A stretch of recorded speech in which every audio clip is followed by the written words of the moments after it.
Good Thursday morning, everybody. Chris Allen here on this, what I call Little Friday. Welcome on this February 15th to the Sam channel, Facebook, YouTube, Instagram, and X, all sponsored by Ace Hardware Marketplace. Beautiful Valentine's Day. It was perfect, picture perfect. Couldn't ask for any better. Temperatures running well above average. We had a high of 64 yesterday. 64. 51 is where we should be normally or on average. So we were 13 degrees above average. It was extraordinary. A good day. Even if it was a bad day, maybe for you, sometimes Valentine's Day is not such a good day because that's when the most breakups happen. No, I've used that on my radio show this morning. That's when the most breakups happen. It's unfortunate, but it's Valentine's Day. You'd think it's all about love and all that.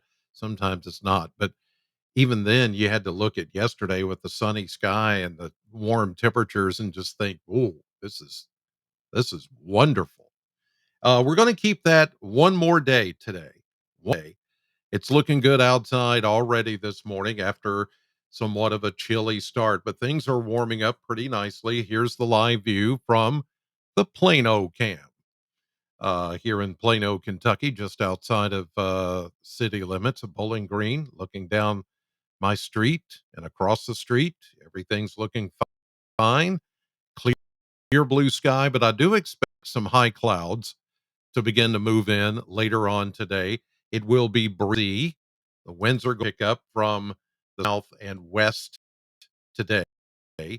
So expect some of that into the afternoon. But other than that, it's going to be a wonderful day again with temperatures again in the maybe mid 60s before we're done today. Just absolutely. Let's take a look at take a look and see how the skies are looking elsewhere. As a matter of fact, there it is. You can see some of those high clouds that I spoke of a moment ago starting to move this way from our west. We will see more of those, especially once we get into the afternoon and this evening. There's a system out west that's going to be the one that eventually brings us the next chance of rain, which is going to come by tomorrow afternoon. And rain, maybe with a little bit of snow on the backside. There's actually two areas of low pressure, one passing through this morning with a weak cold front. And that's what you're looking at there, that little line of clouds. There's not a front painted there, it's painted as a uh, disturbance, a shortwave trough, but it's going to come on through. We're not going to get any rain out of it. We're just going to get a few additional clouds out of this system. It's the second system that is going to come in later that is going to be the one that's going to bring us the chance of rain as we get into tomorrow afternoon and evening. Show you that here in just a yeah. Thing is, hopefully it's not being this morning.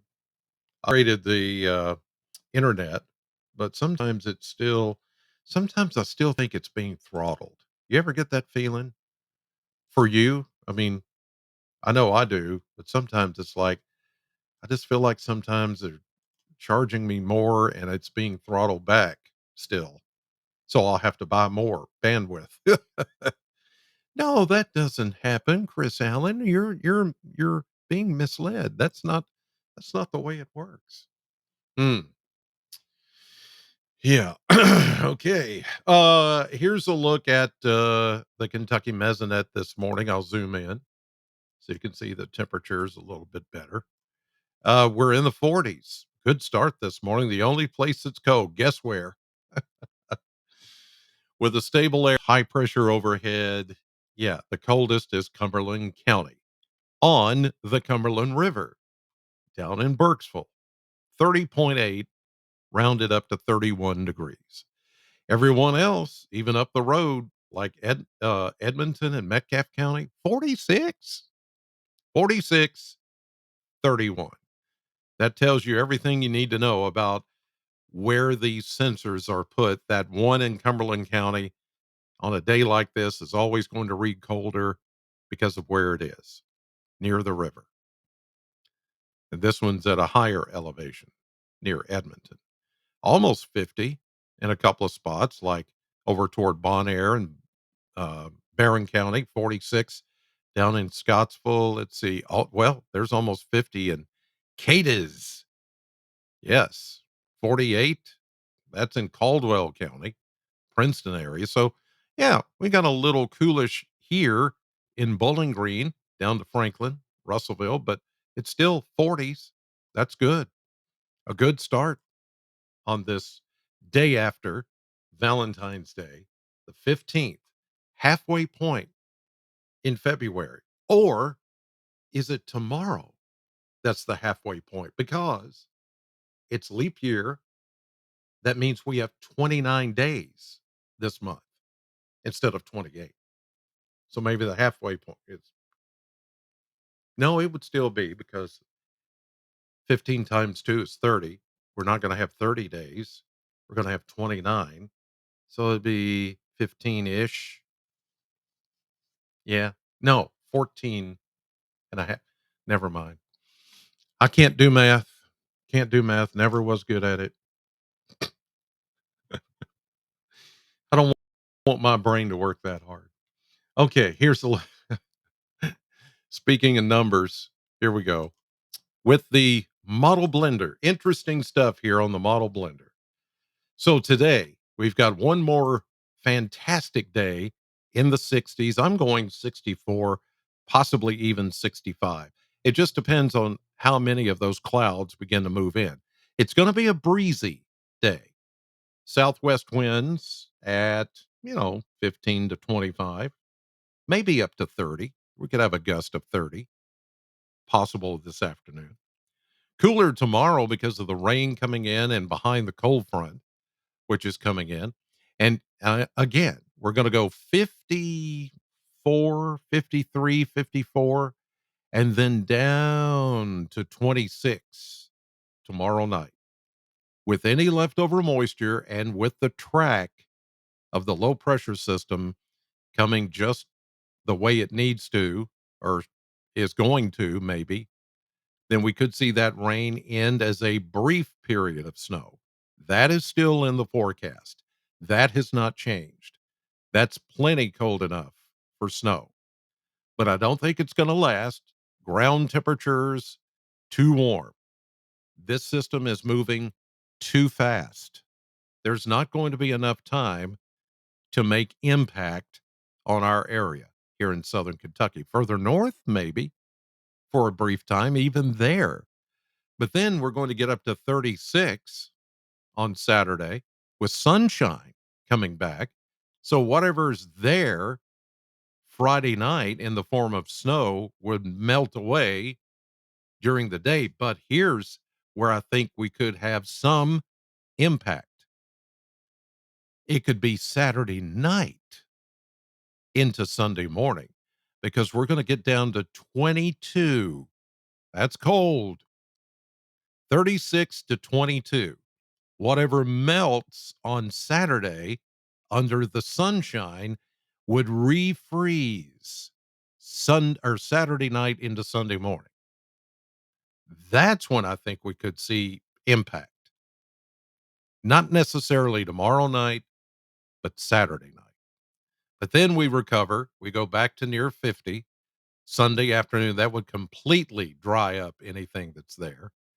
And then 50s, 60s, you get the idea. We're back into the spring-like regime here for much of the rest of next week. Then next week, weekend, another brief cool down, and then we're back into the 60s. I still, except for this right here, don't see anything that signals, hey, here comes winter again. It's going to make a big comeback. It's going to be bad. Nope, this is not. This is not going to be bad. It's going to be brief and it's not going to amount to much. You'll get a little snow, but it's not going to last. Okay. So, I mean, there still may be a period tomorrow where the weather service decides, depending on the track of the low, we might have a winter weather advisory for a few counties. Then it's over. It's over by Saturday morning. It's over. So I don't think it's going to be that big of a deal.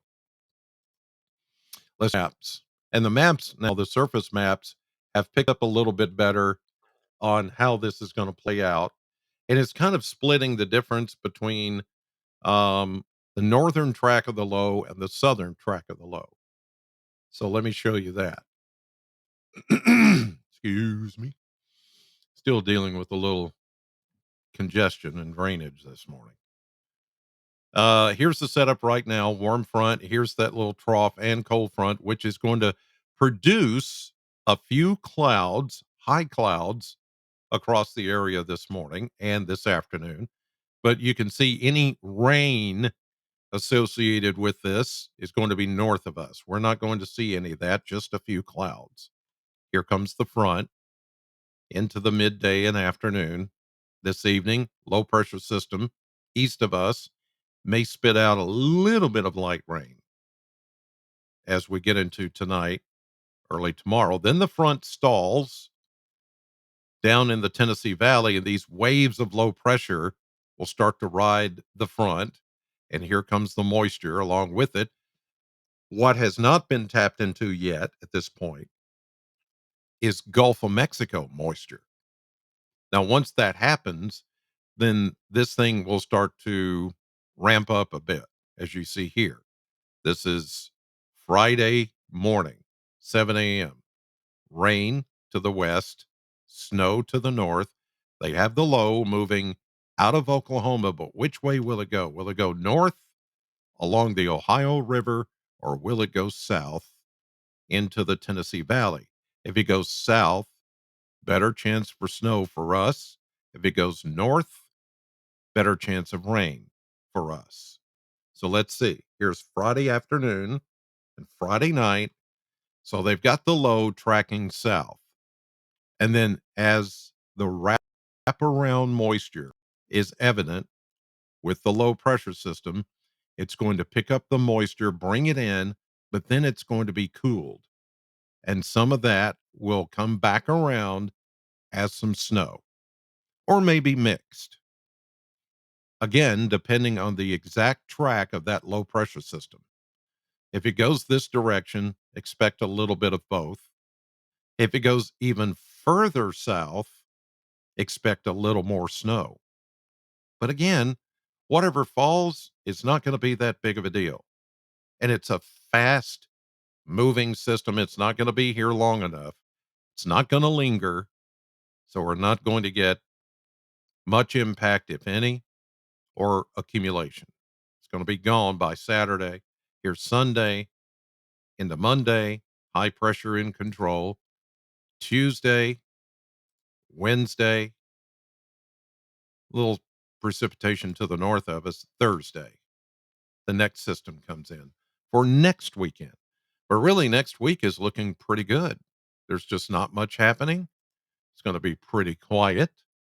We're not going to see much in the way of any kind of precipitation. It's all just going to be hunky dory. So there you go. All right, you guys. Anytime you need to know the weather, don't forget on your phone, download the new News40 weather app. It's available, excuse me, in the App Store or Google Play.